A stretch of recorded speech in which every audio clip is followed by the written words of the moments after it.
Thank you for watching Amir Shakil 5858. I am Amir Budna. Following news have been reported by American, European, Canadian, Australian, African and Asian channels, and also by news agencies AFP, AP and Reuters. Now the news headlines. Trump trial in New York City opening statement has been recorded. Israeli intelligence chief has resigned. US Supreme Court and the homelessness in America. Pro-Palestinian protests are continued in prominent universities of America. New rules for nursing homes workers. Mr. Biden, ghost guns and Supreme Court. Russian missile attack in Ukraine. Southern China is underwater due to rain. Earth Day and Mr. Biden's announcement regarding environment protection. Europe is warming faster than any other continent. Chinese athletes and doping allegations. Wall Street went up, Dow Jones Industrial up, Nasdaq up, S&P 500 up. Now the news in detail.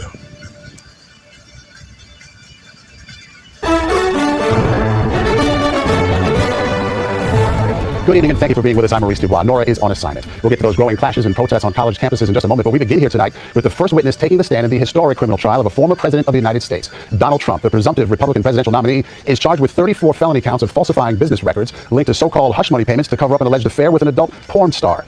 In opening statements, prosecutors accused Trump of taking part in a criminal conspiracy to interfere with the 2016 election. But defense attorneys claim Trump did nothing wrong and argued that some of the prosecution witnesses are liars and biased against the former president. CBS's Robert Costa was inside the courthouse and starts us off here tonight. It's a very, very sad day in America. Former President Trump today falsely claimed he was the target of election interference, that Democrats in Washington had orchestrated his indictment to keep him off the campaign trail. I should be in Georgia now. I should be in Florida now. But prosecutors told the jury Trump had orchestrated a criminal scheme to corrupt the 2016 election. The prosecution pointed to a 2015 Trump Tower meeting among Trump, his former lawyer Michael Cohen, and then National Enquirer publisher David Pecker, where they allegedly worked out a plan to conceal negative information regarding Trump's alleged sexual encounter with former adult film star Stormy Daniels, all of which Trump denies. And you had sex with him? Yes. You were 27, he was 60. Were you physically attracted to him? No. Cohen admitted to paying Daniels $130,000 to suppress her story days before the election. Trump later reimbursed Cohen, citing the payment as legal fees. Prosecutors today called it the porn star payoff. It's a case as to bookkeeping, which is a very minor thing. In court, his defense attorney Todd Bland said Trump committed no crime, saying, "I have a spoiler alert, there's nothing wrong with trying to influence an election. It's called democracy." CBS News legal analyst Ricky Kleeman said today was one of the most important moments in a criminal trial. There are studies that say that 80% of jurors' minds are made up at the end of the opening statements. As the prosecution's first witness, Pecker, in very brief testimony, did not discuss the 2015 meeting with Trump and Cohen, but acknowledged the Enquirer paid for stories, calling it checkbook journalism. Inside the courtroom, the scene was austere and grim, with Trump mostly mum as he watched the proceedings. But inside his inner circle tonight, there is real fear that this jury could convict him. Maurice. Okay, Robert Costa at the criminal courthouse in Lower Manhattan tonight. Thank you. The head of Israel's military intelligence resigned today over the security failures that led to the Hamas attack last fall. It is the first high-level resignation stemming from the deadliest attack in that country's history. Meantime, Israeli officials are criticizing an expected move by the Biden administration to blacklist one of its army battalions. Here's CBS's Deborah Patta. The US is investigating the Netzach Yehuda battalion made up of ultra-Orthodox soldiers who are accused of human rights violations in the Israeli-occupied West Bank. The probe began after 78-year-old American-Palestinian Omar Assad was found dead after being detained at a checkpoint by Israeli soldiers. Mamdouh Abu Ebud was also arrested shortly after Assad. He told us he saw him lying face down in the dirt, bound and blindfolded. After the soldiers left, they ran to call for help from the village doctor Islam Abu Zakhir, who tried to revive Assad, eventually pronouncing him dead. He is older man, he is obese, he can't walk, probably he didn't make any kind of risk for soldiers. The possibility of blacklisting an IDF unit has intensified scrutiny of the Israeli military. Since October 7, nearly 500 Palestinians have been killed in the West Bank. This IDF footage shows a counter-terrorism operation in Tulkarem over the weekend that killed 14 militants. After the IDF pulled out, this is what they left in their wake, this massive destruction. And residents here say they've seen nothing like this before. Israeli bulldozers smashed through homes and shops, tore up roads, severed pumps and power lines, cutting off electricity and water. A decision on the Netzach Yehuda battalion is expected this week. Today, Secretary of State Antony Blinken denied the US had double standards when it came to Israel and said there are also ongoing investigations into allegations of human rights violations in Gaza. Maurice? Many thanks, Deborah Patta in East Jerusalem tonight. Back here at home, there's a proposed new gun law in Tennessee that has people on both sides of the issue fired up and speaking out. CBS's Mark Strassman reports tonight from Nashville on the controversial plan to allow teachers to carry guns.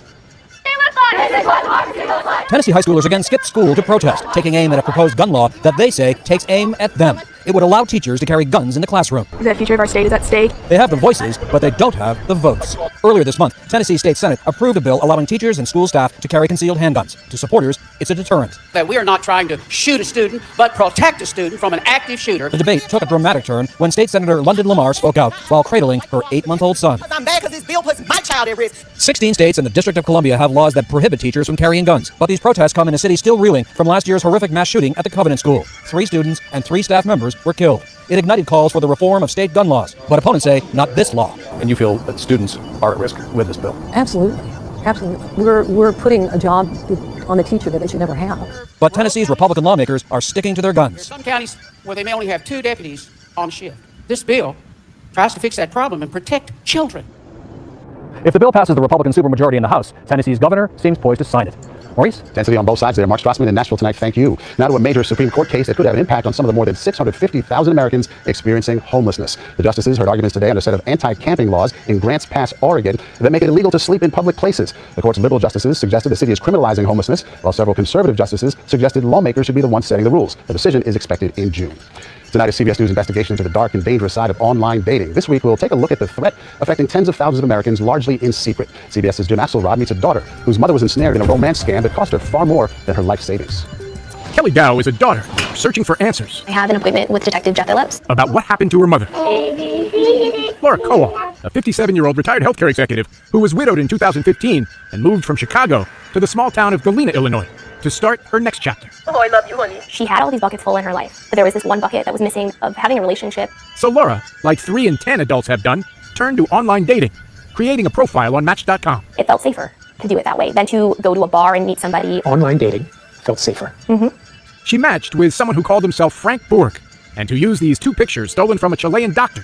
Frank claimed to be a Swedish businessman. Clearly, my mom felt the emotions of feeling loved, and I know there's a lot of people out there saying, well, how could that happen? 64,000 Americans were taken for more than $1 billion by romance scammers last year, more than double the $500 million it was just 4 years before. I'm calling in regards to your mother, When Kelly got a call from a federal investigator who may have been involved in a fraud scam. Kelly? Deputy Martin with the Sheriff's Office. Nice to meet you. she raced to her mom's home, only to find it empty. You must have been freaking out. I was. Search for a missing woman. Laura Cowell was last seen on Friday. Turning the house upside down, Kelly found emails detailing a fraudulent investment scheme involving a fake company called Goose Investments.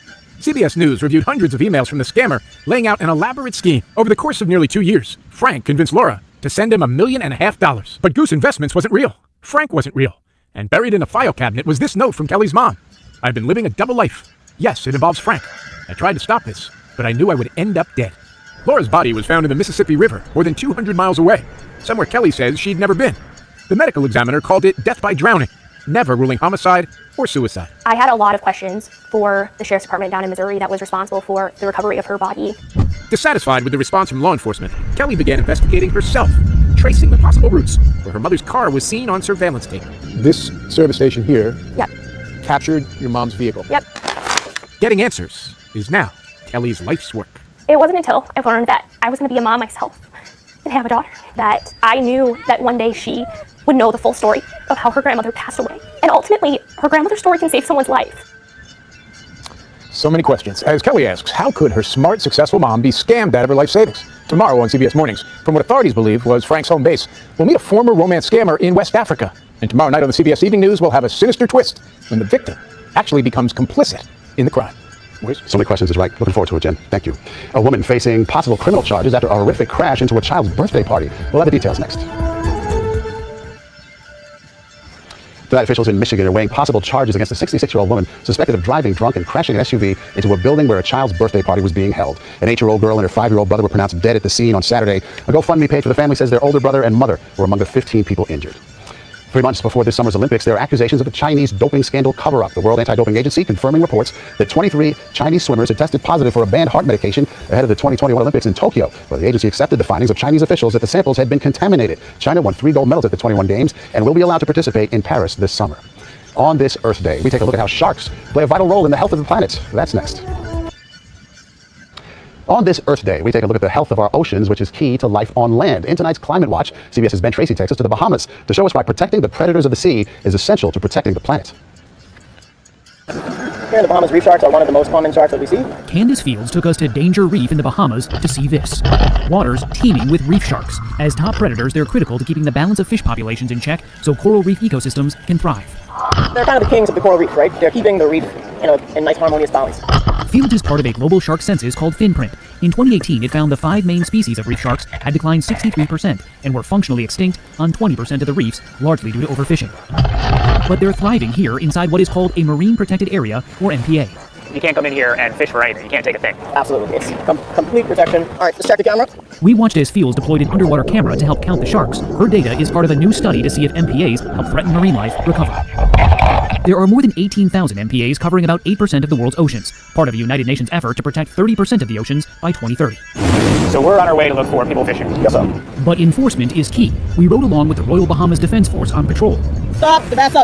It has seized dozens of boats, Yeah, 46 on board. fining and jailing fishermen and confiscating their often massive illegal catch. Either we chase them away or we catch them, and we've been having huge success doing this. So when it comes to enforcement, you guys are the muscle. Yes. These vessels have entered into the Bahamian waters. Part of the brains of the operation is Skylight, a system that helps track the bad guys using a mix of AI and satellite vessel tracking data. So we're using this technology to help focus those patrol efforts. It's something that I think will have a big impact on shark conservation in the future. Hopefully helping the kings of the reef rebound. Ben Tracy, CBS News, the Bahamas. Extraordinary creatures. Heart of America is next with the incredible courage of Good Samaritans coming to the rescue in a fiery car crash.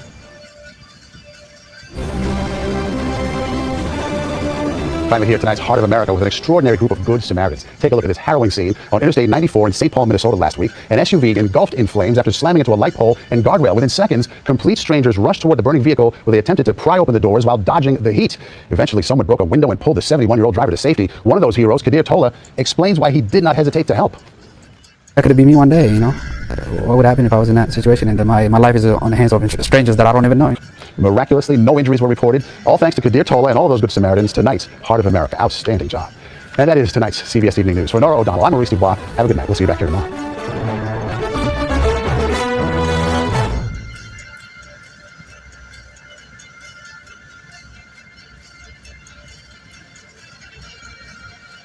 Okay, thank you very much, Alexis. With that, we bring in Daniela Simons, a Jewish student who goes to Columbia. She's a first-year student. Ricky Schlatt joins us as well, New York Post columnist and part-time Columbia student who left NYU. So, Daniela, what goes through your mind when you look at the fact that you couldn't go to campus today? And isn't there an expectation that the university should be able to provide an environment where no matter what, you can go get the education that you paid for? That is the expectation. And the difference between protesting, which as Americans we all understand people have a right to protest on campus, but then you hear, Daniela, these students yelling, go back to Poland, and I think about the things that have been called hate speech over the past several years. If this doesn't qualify, I'm not sure what does. this is hate speech. This is the definition of hate speech. And it's crazy to me to think that I study at an institution that literally produces rocket scientists, yet they can't say that this is hate speech. Do you have security? Is there security on campus? And why can't they provide safe pathways for everyone to go to class? I think there's not enough of them, and even though they have been increased, there's mobs. I mean, we're seeing the footage. It's mayhem. It is unbelievable. Here's AOC speaking at President Biden's Earth Day event just a short time ago. Watch this, and Ricky, I'll get your thoughts on the other side. Today also serves as a reminder of the power of organizing, of what we can accomplish when young people, climate advocates, labor organizers, and working people of all backgrounds come together to demand the future we all deserve. She also said it's especially important when we remember the power of young people shaping the country today and the leadership of the peaceful student protests on campuses like Columbia, Yale, and Berkeley, and many others, Ricky. What do you say to that? And you've only been going to a class on Wednesday nights up there, but you're amazed by what you've seen. I was shocked that when I signed up for one class this semester, I've had to go through an NYPD checkpoint almost every single time just to get access to campus and show my ID. But, I'm with AOC if it was just peaceful protesting and just people using their free speech rights, even if I disagree with it. But this is an illegal encampment. They're trespassing in these tents on a private university campus in the middle of the quad, saying and screaming incendiary things to the point that Jewish students that I speak to on campus say that they certainly don't feel safe, that they feel that their presence, just mere presence, is a protest in and of itself. But on Thursday, I gave the university credit for sweeping these kids out, but they just set up shop directly across the way of the pathway in the quad from where they were on Thursday, and they're back. There's more of them. They're bolder. They're screaming. They're getting in people's faces, and they're also stoking protests outside campus gates, which is where we hear really disgusting things like protesters saying, "We are Hamas." Yeah, Daniela, was there an effort after October 7th for these sides to speak to each other? Yes. And how did that go? How did we get from that to this? After October 7th happened, I went around to pretty much every single person I saw wearing a keffiyeh on campus, and I asked to have a conversation. I invited them to come get coffee with me. And most of them said, "I'm sorry, I'm not the right person for that. I don't know enough about the conflict. I don't actually, I'm just here in solidarity with my Palestinian brothers and sisters," they would say to me, or they would just refer me to Al Jazeera if I wanted more information. I remember one notable time, there were a couple of students that were selling keffiyehs, and so I asked them, hey, what's the symbolism of the keffiyeh for Palestinian people? And they They had nothing to say to me. They handed me a pamphlet. It's so sad. And, Ricky, you left NYU, and you say that this experience at Columbia has validated why you left this kind of education. Yeah, I think I sniffed the rot at the foundation on the institutional level a while ago at NYU, and I felt that there was a problem with radicalization festering under the surface. And I think post-October 7th has really been a wake-up call for people who haven't been on campus that this is absolutely out of control and that students are such extremists at this point. Yeah, we have to go, but just put these professors up on the wall on our way out here, because these professors teach in the Middle Eastern Studies Department, so they may be the reason why these students don't know the answers to the questions that you ask them, because they haven't been taught both sides of the story in the Middle East. That's what I thought. Yeah, I agree with you. Hey, Sean Hannity here. Hey, click here to subscribe to Fox News YouTube page and catch our hottest interviews and most compelling analysis. You will not get it anywhere else.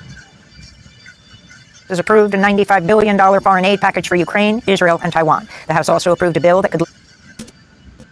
Welcome to Democracy Now!, democracynow.org, The War and Peace Report. I'm Amy Goodman. On Capitol Hill, the House has approved a $95 billion foreign aid package for Ukraine, Israel, and Taiwan. The House also approved a bill that could lead to a ban on the social media app TikTok. Republican House Speaker Mike Johnson pushed the bills forward despite growing Republican calls for him to resign, in part over support for supporting $61 billion in aid to Ukraine. The Ukraine bill passed by a vote of 311 to 112. Every Democrat who voted supported the measure. The $26 billion Israel aid bill passed by a vote of 366 to 58. 37 Democrats and 21 Republicans opposed the bill. Opponents of the bill included Texas Democratic Congressmember Joaquin Castro. All of us have seen the tragedy of Gaza. We have seen how Prime Minister Netanyahu's government has used American weapons to kill indiscriminately, to force famine.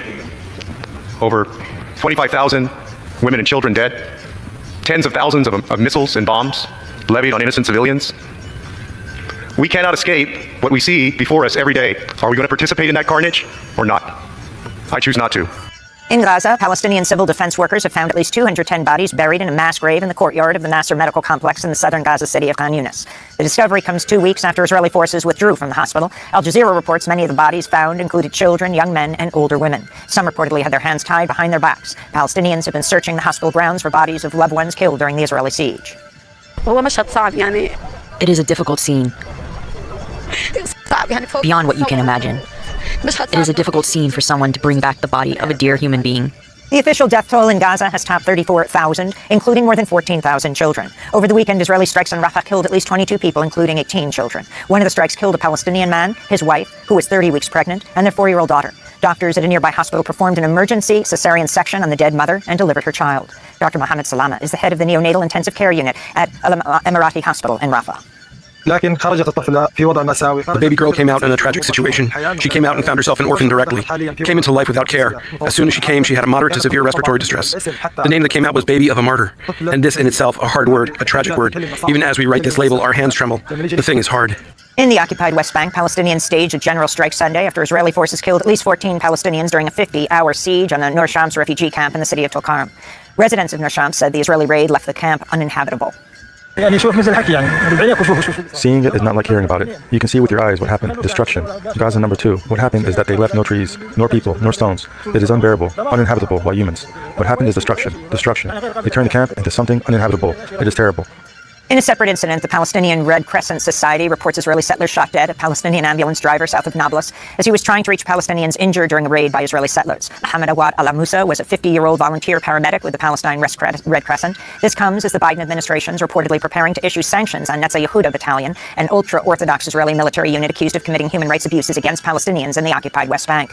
In other news, Israel's chief of military intelligence has resigned. Major General Aharon Haliva is the first senior Israeli official to resign over Hamas's October 7th attack on Israel. In his resignation letter, Haliva wrote, quote, "The intelligence directorate under my command did not live up to the task we were entrusted with." He also called for a state commission to investigate intelligence failures prior to October 7th. Israeli opposition leader Yair Lapid praised Haliva's decision to resign and called on Israeli Prime Minister Benjamin Netanyahu to follow suit. Columbia University has canceled in-person classes today as campus protests over the war on Gaza enter a 6th day. Classes will be held online today as the campus remains largely locked down. The protests have swelled after the arrest last week of over 100 students who'd set up an encampment to call for the school to divest from Israel. Organizers say at least 50 students have been suspended from Barnard and 35 from Columbia. A growing number of Columbia and Barnard alumni, employees, and guest speakers have also publicly condemned or announced they're boycotting the prestigious institutions. Meanwhile, Gaza solidarity protests and encampments have begun on campuses across the country, including at Yale, MIT, Tufts, NYU, the New School, and the University of North Carolina, Chapel Hill. Officials at USC, that's the University of Southern California, have canceled all outside speakers at this year's graduation ceremonies, including John Chu, the director of Crazy Rich Asians, and tennis legend Billie Jean King. The decision comes days after the school sparked outrage by canceling a speech by the valedictorian Asma Tabassum over what the school claimed were safety reasons. Tabassum is a first-generation South Asian American Muslim who'd expressed support for Palestinians.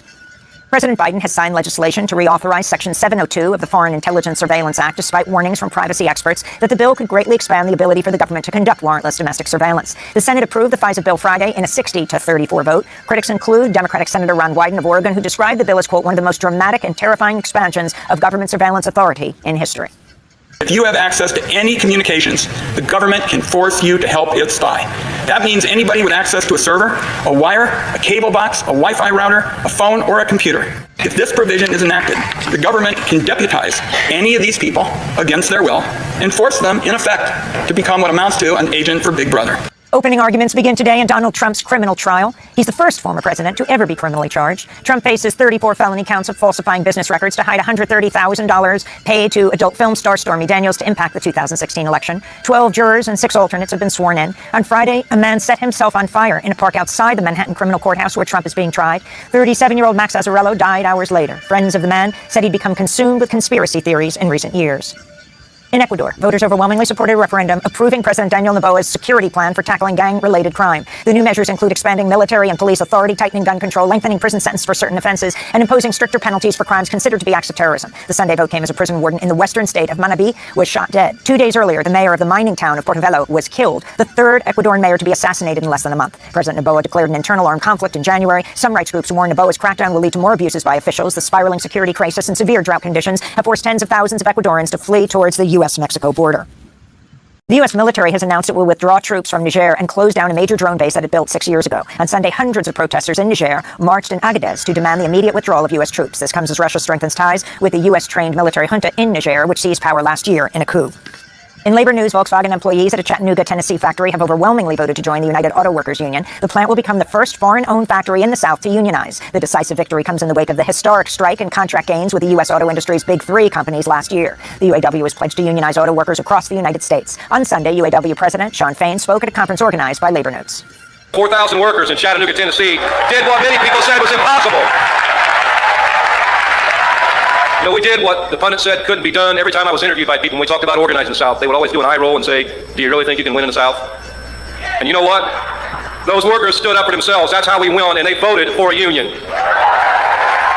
The Biden administration's updated Title IX rules codifying the rights of transgender students and undoing some of the Trump-era rollbacks of the landmark civil rights law. The new rules expand sex discrimination and harassment to include LGBTQ discrimination as Republicans around the country escalate attacks on transgender children. The new rules also increase protections for pregnant people and survivors of sexual assault in schools. In California, 3 officers have been charged with involuntary manslaughter in the 2021 police killing of Mario Gonzalez. The Alameda County District Attorney reopened the case against Eric McKinley, James Fisher, and Cameron Leahy after the preceding DA closed it in 2022. 26-year-old Mario Gonzalez was alone in a park when the officers violently arrested him, kneeling on his body until he became unresponsive. Gonzalez left behind a young son. In China, at least 3 people have died while authorities evacuated another 60,000 people from their homes as massive floods have inundated parts of Guangdong province after record-breaking rains. And here in the United States, President Biden's announcing a $7 billion investment in solar energy in an Earth Day speech at Virginia's Prince William Forest today. The Biden campaign is hoping to capitalize on young voter support for climate policies as Biden's popularity dwindles amidst the ongoing war on Gaza. And those are some of the headlines. This is Democracy Now!, democracynow.org, The War and Peace Report. I'm Amy Goodman.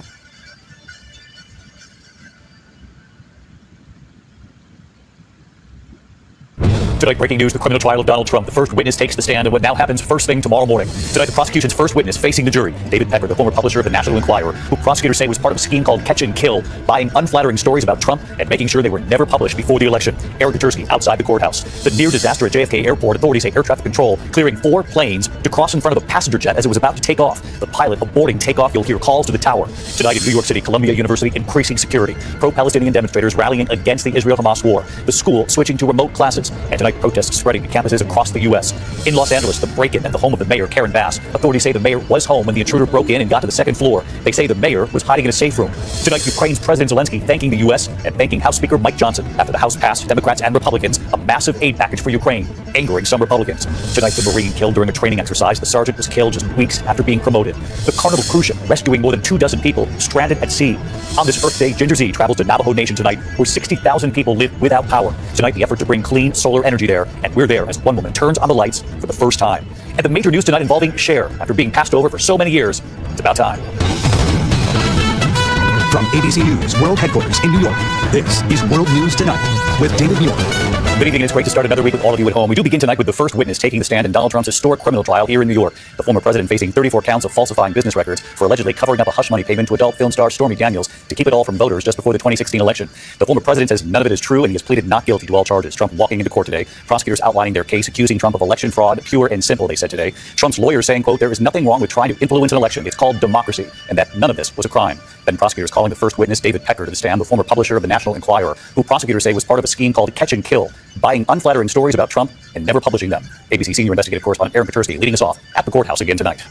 Donald Trump walking into the Manhattan courtroom where today, for the first time in history, a jury heard testimony in a criminal case against a former American president. It's a very, very sad day in America, I can tell you that. With Trump slouching in his seat and sometimes closing his eyes, prosecutor Matthew Colangelo began his opening statement charging Trump orchestrated a criminal scheme to corrupt the 2016 presidential election. Jurors listening intently, some taking notes as the prosecutor laid out his case, accusing Trump of falsifying business records to disguise a $130,000 hush payment to porn star Stormy Daniels days before the election so voters wouldn't find out about her claim of an affair. At the time, Trump was under pressure. News had just broken of the Access Hollywood tape Trump caught on camera bragging about groping women. The prosecutor today quoting Trump's own words to the jury. When you're a star, they let you do it. You can do anything. You can do anything, the prosecutor slowly reciting to the jury. Prosecutor said the tape's impact was explosive, and Trump and his campaign were deeply concerned. So when Trump learned Stormy Daniels was shopping a story of their alleged liaison, prosecutor said he was adamant it not come out, fearing it could have been devastating to the campaign. Prosecutors allege at Trump's direction his fixer, Michael Cohen, paid Daniels off and agreed to cook the books, so when Trump reimbursed him, it appeared as routine legal bills. The prosecutor called it a conspiracy to influence the 2016 election to help Donald Trump get elected. Election fraud, pure and simple. In his opening statement, defense attorney Todd Blanche insisting President Trump is innocent. President Trump did not commit any crimes. I have a spoiler alert, he told the jury. There is nothing wrong with trying to influence an election. It's called democracy. There is nothing illegal about entering into a non-disclosure agreement, he continued, period. He said Trump was unaware of any effort to camouflage the payment to Daniels as a business expense, and he told the jury Michael Cohen, a key prosecution witness, has an obsession with getting Trump. He cannot be trusted. But prosecutors insist the alleged criminal conspiracy to protect Trump involved others, including their first witness, David Pecker, the former National Enquirer publisher who once called Trump a personal friend. As Pecker took the stand, Trump leaned forward, arms crossed, an angry look on his face. Pecker has acknowledged buying negative stories about the candidate, only to bury them, a practice known as catch and kill. On the stand, Pecker was blunt. We used checkbook journalism. We paid for stories. He's testifying under a subpoena, having cut a deal with prosecutors to avoid charges himself. He was only on the stand a few minutes today, but he'll be back tomorrow. Leaving court, Trump, who denies the affair with Daniels, tried to downplay the case against him. It's a case as to bookkeeping, which is a very minor thing in terms of the law. So David Pecker's back tomorrow, David, but before that there will be arguments whether Trump violated the judge's gag order. Prosecutors say he disobeyed it repeatedly by posting disparaging things about witnesses like Michael Cohen and Stormy Daniels. Prosecutors want Trump to pay a fine. They also want the judge to hold him in contempt, which could lead to even more severe consequences. David, a lot of this focused on this first thing in the morning. Aaron Katursky, Aaron, thank you. We turn out what authorities say was a near disaster at JFK Airport. Authorities say air traffic control clearing 4 planes to cross a runway just as a passenger jet was about to take off. The pilot then aborting takeoff. You'll hear the calls to the tower. Here's ABC's Ike Ajachi. Tonight, the FAA is investigating a near disaster at one of the nation's busiest airports. An April 17th Zurich-bound Swiss Air flight cleared for takeoff at JFK, beginning to speed down the runway, forced to abort after noticing air traffic control also cleared 4 other planes to cross that same runway, putting them on a collision course. Listen to air traffic control clearing Swiss Air Flight 17. Swiss 170 kilo, 4 left, takeoff. Then, moments later, as the plane is headed down the runway, the pilot suddenly sees the other planes taxiing and aborts the takeoff. Tonight, the Swiss airline praising their quick-thinking team, saying in a statement, due to the high level of situational awareness, a potentially dangerous situation was quickly de-escalated. Moving 4 aircraft across an active runway and one controller not talking to another indicates a special level of stress. The incident came just a day before another near-catastrophic close call. Panic in the tower at Washington's Reagan National Airport as 2 packed planes came within 400 feet of each other. A JetBlue flight cleared for takeoff, forced to slam on its brakes after air traffic control noticed they cleared a Southwest plane to taxi across the same runway. David, while the FAA investigates this latest incident, they're also addressing fatigue concerns for all air traffic controllers, increasing the amount of rest between shifts. David? Ike Ajachi right here at JFK Airport. Ike, good to have you in New York. Tonight here in New York City, Columbia University increasing security as pro-Palestinian demonstrators rally against the Israel-Hamas war. The school switching to remote classes, and tonight protests now spreading to campuses across the U.S. ABC's Stephanie Ramos at Columbia tonight. Tonight, college campuses scrambling to handle a growing pro-Palestinian protest movement. Columbia University stepping up campus security and moving classes online. The school's president saying we need a reset to de-escalate the rancor.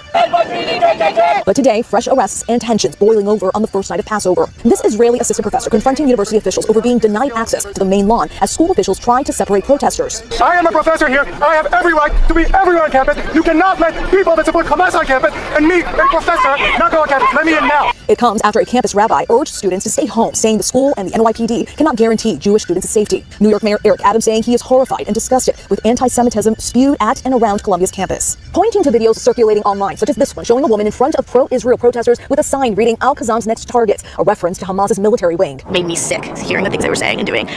So over this holiday, I kind of just want to try to avoid it as best as I can for my own safety. Many pro-Palestinian protesters insist their movement is peaceful. Violence has no place on this movement, and we regret some of the incidents that has happened that were actually unassociated with this movement.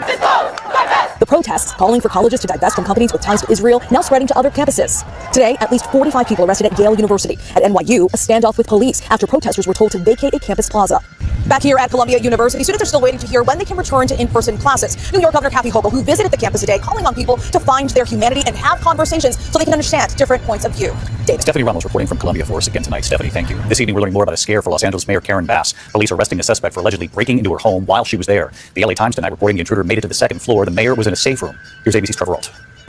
Tonight, Los Angeles investigators working to determine whether the alleged break-in at the home of Mayor Karen Bass was a targeted attack. Units responding to incident 1065. The alarm was personally activated. The LAPD saying early Sunday morning the suspect smashed through a glass door. The mayor's office telling ABC the mayor and other family members were inside when it happened. The LA Times reporting she hid in a safe room as the suspect made it to the second floor. There's inside the residence right now. Officers on the scene within minutes, arresting 29-year-old Ephraim Matthew Hunter, booking him on a felony burglary charge. We have one custody. You're clearing the house right now. Court records show Hunter was previously charged with kidnapping and attempted murder back in 2015 in Massachusetts. He was convicted of assault with a deadly weapon, sentenced to 5 to 7 years in prison. The mayor today declining to reveal details of this new investigation. Let me just say, first of all, I am fine. My family is fine. And we are going to do everything we can to keep Angelino safe. David, the mayor was already the victim of at least one other recent break-in, but that wasn't at this house. And of course, the big question out here at this home is whether this was targeted or whether it was random. David? Trevor Ault live in Los Angeles for us. Trevor, thank you. Tonight, Ukraine's President Zelensky expressing relief and gratitude to the U.S. and to the Speaker of the House, Mike Johnson, after the House approved a massive aid package with votes from Democrats and Republicans. It comes after some Republicans threatened the Speaker's job if he moved forward with help for Ukraine, trying to fend off Russia. ABC's Selena Wang on Capitol Hill tonight. Tonight, with that... Telling the Manhattan jury Mr. Trump orchestrated a criminal scheme to corrupt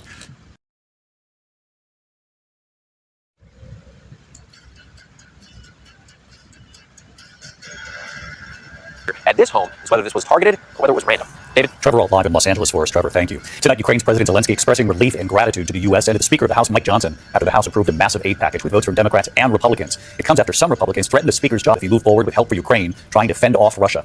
ABC's Selena Wang on Capitol Hill tonight.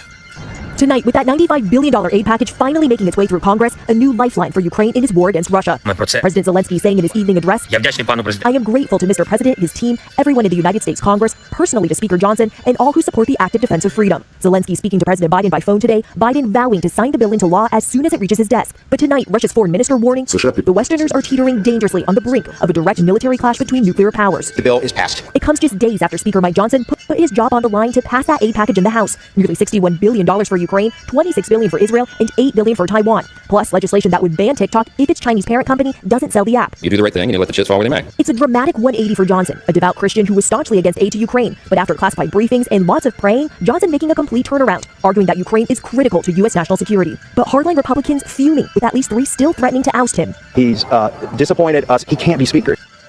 And David, this $95 billion aid package is expected to speed through the Senate, and there's bipartisan support for that potential TikTok ban in there. But look, it could be a long road from here because TikTok, they will try to fight any potential ban in the courts, and the Chinese government could block any potential sale. David? Selena Wang live up in the Hill for us tonight. Selena, thank you. Meantime, in Israel tonight, the Israeli military intelligence chief has resigned over the October 7th Hamas attack and the intelligence failures leading up to that attack. The first senior figure now to step down, Major General Aaron Haliva, resigning. The Hamas attack, the deadliest attack in Israeli history. Hamas had been training for it for many months. Prime Minister Benjamin Netanyahu has said he and other officials would answer to the intelligence failure after the war with Hamas. Back in this country tonight and on this Earth Day, our series, The Power of Us, People, Climate, and Our Future. Tonight, Chief Meteorologist Ginger Z takes us inside Navajo Nation, where after a lifetime without power, new and clean solar energy is allowing some to turn on the lights for the first time. Along a seemingly incalculable horizon, a legacy of energy injustice hangs heavy over Navajo Nation. The house that we just saw back there, you were telling me they are one of the homes without power. Yeah, so they built these power lines, for others, but not for us. There are 15,000 households, up to 60,000 people here that have never had power. I'm ready. Like Eleanor Paddock. Brett Isaac is trying to change that. One thing that always upset me kind of growing up was being able to witness how close we are to opportunity, but yet not actually touch it or have access to it. That's why out of that frustration, I created Navajo Power. Navajo Power has a mission. Bringing clean energy to families who have lived without electricity. Eleanor moved back to her family's land 11 years ago. Getting emotional about this. She uses propane to cook, a car battery to charge her cell phone, and sometimes she drives more than an hour just to plug in and make lesson plans as a substitute teacher. As we drive to her home, Brett tells me about the Bennett freeze. It essentially closed off parts of infrastructure. The federal law that made it nearly impossible for parts of Navajo Nation to develop their land until it was lifted in 2009. No water, no home renovation, no electricity. Was there ballot service? How do you tell someone you can't connect to the world until the year 2009 without some... This is when they were trying to create incentives for Native people to move to urban areas and essentially assimilate into it. Today, Brett and his crew, That's the base. Yeah, so we have, this is our racking and framing equipment. are installing solar at Eleanor's traditional hogan. Okay, push star, and then you're going to put in that number. And then, the moment that so many of us take for granted, Eleanor hitting that light switch for the first time. Look at that. Oh my. How does that feel? It's unbelievable. Being out here and having lights out in nowhere. Her food going from the barn into a refrigerator for the first time. Those power lines looked a lot different as we leave Eleanor's home. It's not only an eyesore, it's a reminder that the limitations are still present and the battle is still ongoing to find solutions. Using solar allows us to have access to the amenity, but minimize the burden and the impact of the land. It's by people from here, built by people from here, and for people that are living here. Brett and Navajo Power hope to get up to 500 off-grid homes a year and take a dent out of all of those people that still don't have electricity. But they also have a giant solar farm project planned right here on old uranium land, where they'll utilize this to power more than 200,000 homes and bring the revenue right back to where it's needed. David. Ginger, thank you for kicking off this special week-long series. So glad you were there as Eleanor turned the power on for the first time. We mark Earth Week all week with the Power of Us, innovative solutions for climate change across ABC News and across our ABC stations. It's all week right here. When we come back tonight, the Carnival cruise ship rescuing more than 24 people stranded at sea. Also the E. coli alert tonight involving ground beef. And the major headline involving Cher tonight. It's about time. In a moment. Tonight, the Pentagon has now identified the U.S. Marine killed during a late-night training exercise near Camp Lejeune. Sergeant Colin Arslambis died in an accident last week. The incident is under investigation. He had just been promoted to sergeant weeks ago. A Carnival cruise ship has rescued more than 24 people adrift in a boat between Florida and Cuba. The Carnival Paradise sailing from Tampa to Honduras, saving 28 Cuban nationals. They were taken on board and checked by a medical team, the ship contacting the U.S. Coast Guard. When we come back here tonight, the new health alert involving E. coli concerns with some packages of ground beef. And the news on Cher tonight, which is long overdue. To the indexing tonight, the Department of Agriculture has issued a public health alert for some ground beef products possibly contaminated with E. coli, produced in March and sold in a number of grocery stores nationwide. They have a use-by, freeze-by date of April 22nd, and the establishment number is 960A. The problem was discovered by the Greater Omaha Packing Company. Packages should be thrown away or returned. When we come back here tonight, what do Cher, Kool and the Gang, Dave Matthews, and Ozzy Osbourne all have in common tonight? ABC World News Tonight with David Muir, sponsored by Chase for Business. Make more of what's yours.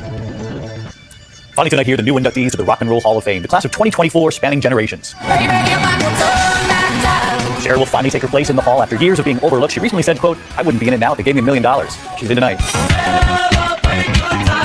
Kool and the Gang will likely be celebrating tonight as well. In fact, Robert Kool Bell, the last surviving original member, telling Rolling Stone he's overjoyed. It's been 60 years. We finally made it. Among the other inductees tonight, Mary J. Blige, the Dave Matthews Band, Foreigner, Peter Frampton, Ozzy Osbourne, and a Tribe Called Quest. By the way, the induction ceremony takes place in October and will stream live on Disney+. We'll be watching. I'm David Muir. Thank you for watching here on Monday night, and I'll see you right back here tomorrow. From all of us here, have a good evening. Good night.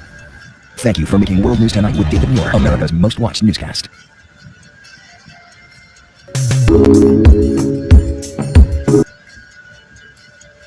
Tonight, the opening statements and the first witness taking the stand in Donald Trump's historic hush trial. The former president back in a New York court as both sides laid out their cases. Prosecutors accusing Mr. Trump of a criminal conspiracy to cover up a payment to adult film actress Stormy Daniels just before the 2016 election to keep quiet about an affair.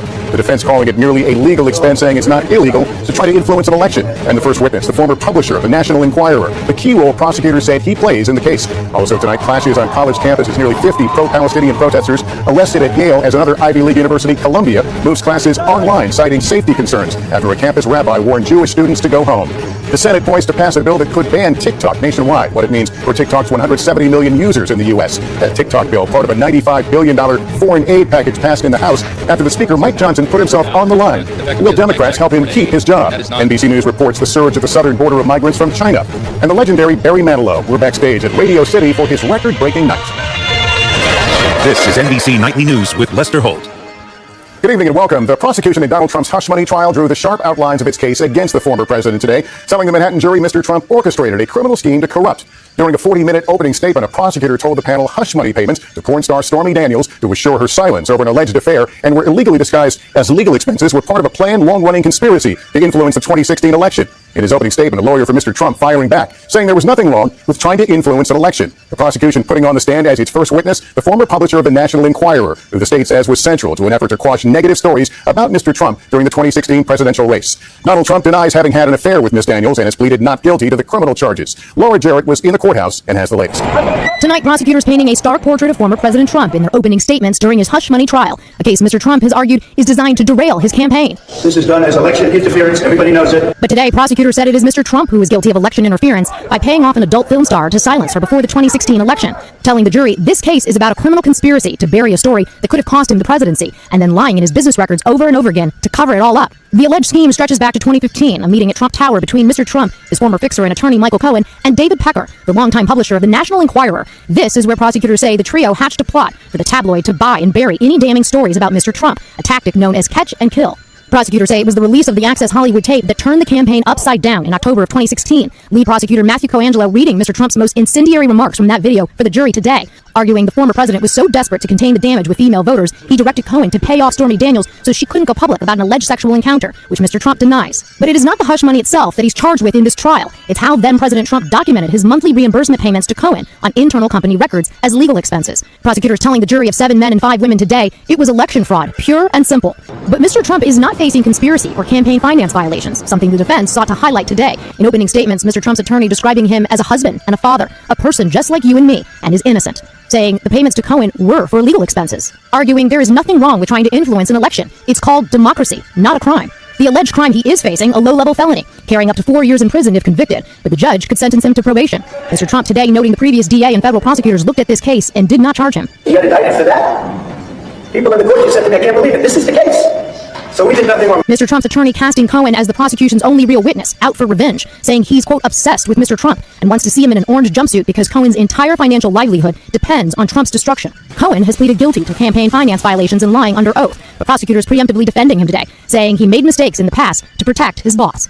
And Laura's here with me on the set alongside Howie Jackson. Laura, let me begin with you. The first witness on the stand right now. Does it give us any hint where all this is leading? Yes, tabloid mogul David Pecker is at that 2015 meeting at Trump Tower, as we mentioned. He is useful for prosecutors because he puts Mr. Trump in the room for this alleged plot. He's also useful because his name is not Michael Cohen, and his testimony will continue tomorrow, Lester. All right, Laura, thank you. And Howie, this is a partisan prosecution in the opinion of Mr. Trump. Yeah, that's what his campaign's been saying. And in some ways, what we just heard in court, what Laura has laid out, echoes what we have also heard from Mr. Trump himself on the campaign trail. His defense casting him as a fighter, aggressively attacking central players in this case, familiar themes. Now, the Trump campaign is trying to show that the former president can kind of walk and chew gum at the same time by setting a meeting with the former Japanese prime minister after court wraps tomorrow. But for Mr. Trump, remember, he's a person who used to run his own business. He ran the country from the White House. One thing has been clear in this trial. He does not run this courtroom. He is now finding himself in a position he really doesn't like to be in, a position where he has to give up control. Lester. Howie and Laura, thank you both. Pro-Palestinian protests spreading to more college campuses across America tonight, prompting new restrictions and more arrests. Classes moving online at one major campus amid rising concerns over safety. Aaron McLaughlin has late developments. Tonight, tension across major American college campuses. If you do not leave, you will be arrested. Students setting up encampments from University of North Carolina to MIT. Harvard's yard closed until Friday. We shall not be moved. All of it as fury over the Israel-Hamas war boils over, with students expressing fear for their personal safety and concern for anti-Semitic hate speech, raising new questions about the line between hate speech and the First Amendment. We're asking for the school to call for a ceasefire in Gaza. This morning, police say at least 45 pro-Palestinian protesters were arrested at Yale University for violating Yale's policies and instructions.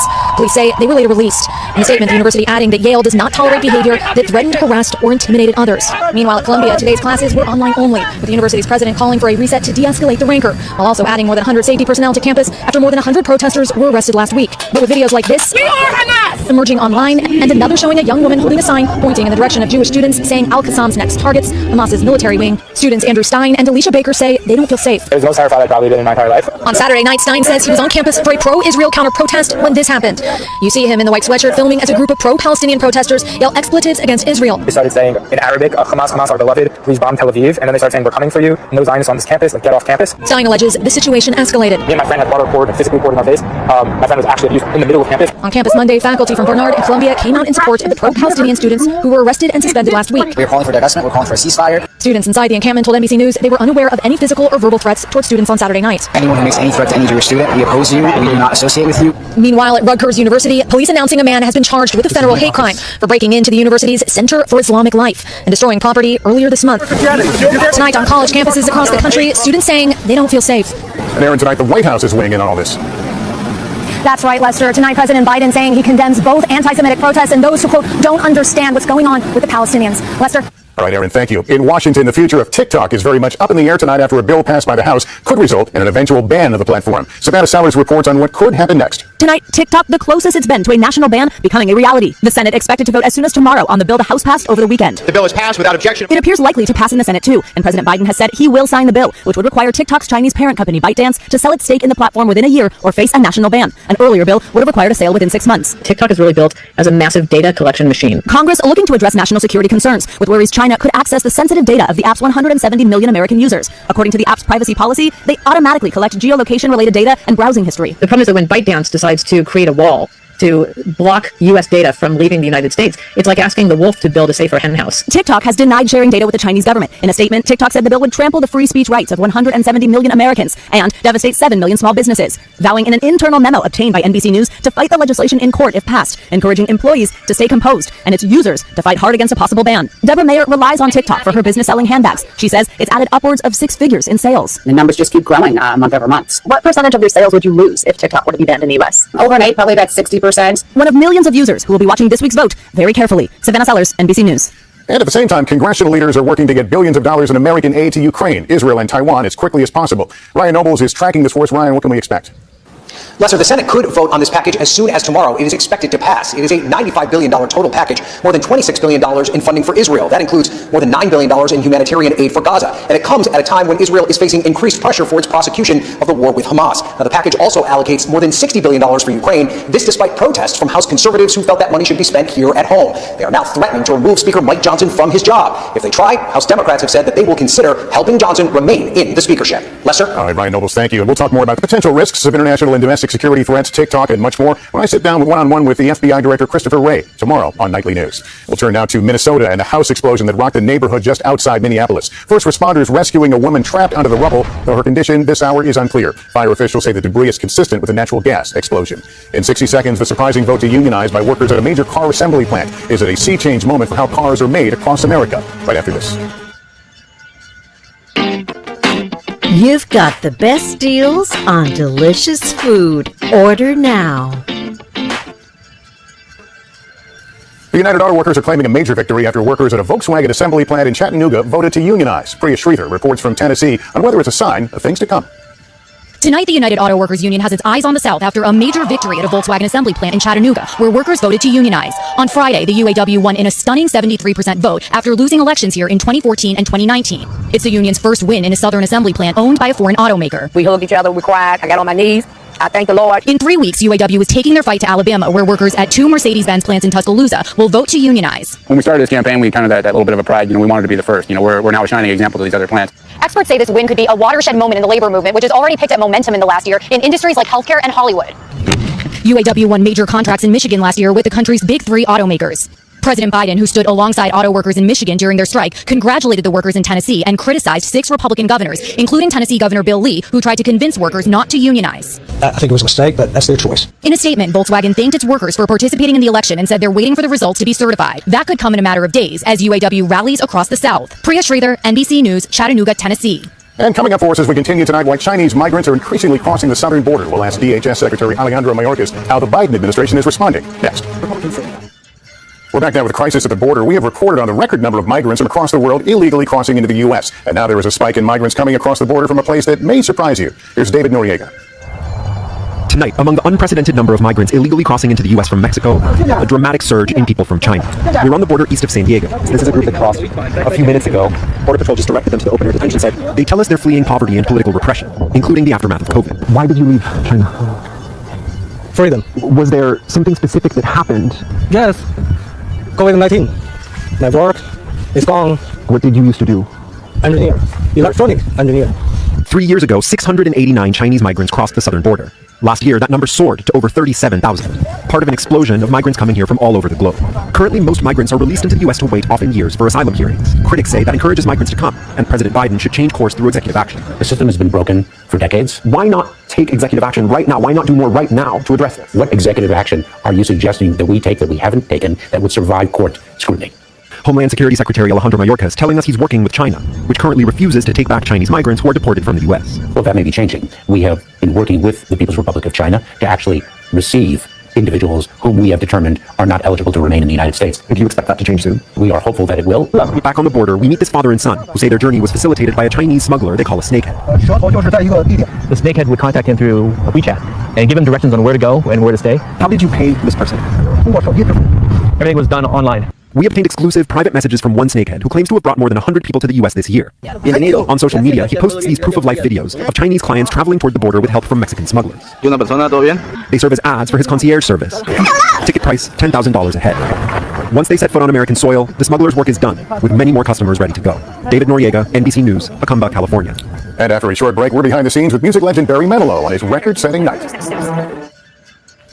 Finally, the legendary Barry Manilow and his record-breaking performance at one of America's greatest venues, Radio City Music Hall. Chloe Malas has your backstage pass. At 80 years old, Barry Manilow is still breaking records. I just love making music. I love creating. Holding the title of the most performances by an artist at Radio City after his 42nd show over the weekend. What does it feel like every time you walk out on the stage? Can you imagine? This is what I see when I walk out. You think it would panic me, but it doesn't anymore.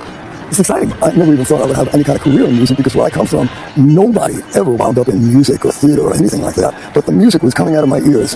Manilow has sold more than 85 million records. When do you know that this song is a hit? I never do. You never do? I never do. No, I just write them, and if I'm lucky, I make a great record out of it. But there was one song he didn't think would take off. We never thought it would ever get played on the radio, but we took it to a disco when there were discos, and we asked the DJ to play it. And everybody ran to the dance floor and started to dance like they were back in the 1940s. He has no plans on slowing down, with a London residency and arena tour planned for this summer. Every night, when there's an audience out there, I say to Ken, my stage manager, I say, is there anybody out there? And I mean it, and I'm so grateful that they still have a good time with me. So I'll just keep going until I can't do it anymore. This is just playtime now. Chloe Malas, NBC News, New York. And that is Nightly News for this Monday. Thank you for watching, everyone. I'm Lester Holt. Please take care of yourself and each other. Good night. Thank you for watching and privilege of your time. This is Amir Shakil 5858. I am Amir Goodman. Have a good life.